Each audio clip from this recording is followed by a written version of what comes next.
بسم الله والصلاة والسلام على رسول الله.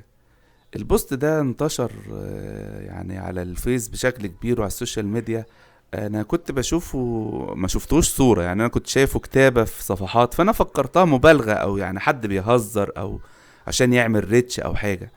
فلما شفت البوست من صاحب الشأن نفسه اللي هو الاستاذ وائل صبر ده، بيقول حاجة غريبة جدا.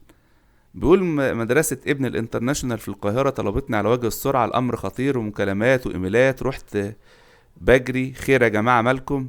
قال لك ابنك بلال سلوكه مش منضبط وهنعمل فيه تقرير لإدارة التربية والتعليم. طب يا جماعة الخير ماله؟ ضرب حد بمسدس ولا ايه؟ ده صغير 9 سنين، عمل ايه بس؟ لقيت المديرة بتنده إدارية ومدرسة بريطانية وأخصائية اجتماعية. طيب قولوا لي في ايه؟ قالوا لي انت ملتحي واكيد بتعمل ضغط على ابنك بتخوفه. قلت لهم ليه كده؟ هو بلال قال كده؟ قالوا لي لا بالعكس، ده معجب بيك جدا كأب وبيتكلم عنك على طول كويس، بس اكيد انت ممكن تكون بتجبره او بتخوفه عشان التصرفات اللي هنقولها لك دي.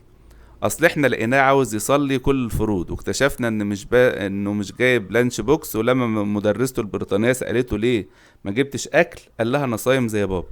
فقالت له وتصوم ليه اصلا؟ ده مش شهر رمضان. قال لها بنصوم في ايام معينة غير رمضان، انا مسلم.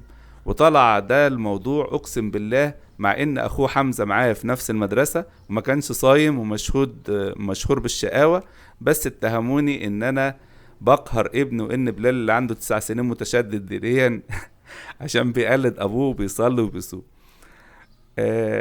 طبعا هنا يعني بقينا يعني، طب الكلام ده ممكن في مدرسة في بريطانيا نقوله ماشي، هو عندهم قوانينهم او عندهم كده، لكن ان تطبق القوانين دي في مصر، او يبقى المدارس الانترناشونال بتطبق الفكر الغربي، ان بتلوم على طالب ان هو بيصوم، وتلوم على اب انت ليه ملتحي وانت بتمارس ضغط على ابنك، او انك انت بقيت راجل ارهابي.